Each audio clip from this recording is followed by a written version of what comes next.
Well, let's get some more on the humanitarian situation in Gaza. We can speak to Tess Ingram, who joins us from Amman. Tess is from the organisation UNICEF. Tess, on the situation in Gaza, I don't know how long you've been with UNICEF or working in this field, but have you ever known a situation like this? We've said at UNICEF that this is, unprecedented in many aspects, including that the Gaza Strip is currently the most dangerous place in the world to be a child. And we don't say that lightly. The population of Gaza is about half children, which means that they're being disproportionately impacted by this conflict in terms of both the direct impact of the bombs and the bullets, but also the impact of the humanitarian crisis on the ground. Yeah, and obviously shortage of medicine, shortage of food, shortage of water. Just talk us through the challenges at the moment of getting aid in under the current conditions.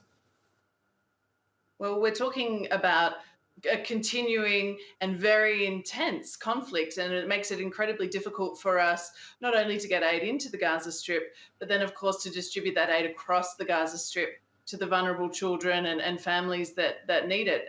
There is indeed a serious shortage of aid getting in compared to the needs. It's really just a trickle. But there are also then the challenges of damaged roads and telecommunications interruptions and a lack of trucks and fuel to distribute that aid to the places that need it. So it is very difficult, and we need more and better aid getting into Gaza, and then the security assurance is to get that aid across the Gaza Strip.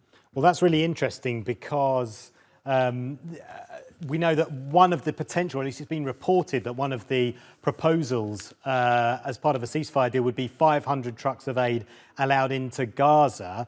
Obviously, it's fine for politicians to get around the table and agree that, but would you be ready to go straight away with 500 trucks, and would they be able to get in?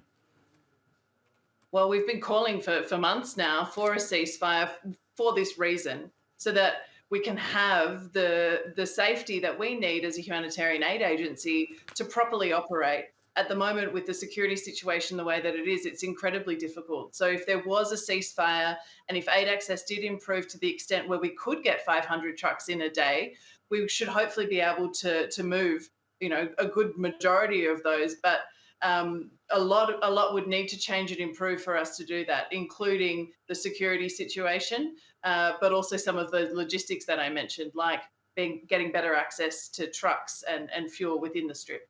Yeah, really good to talk to you, Tess. Thanks for your time. That's Tess Ingram from UNICEF.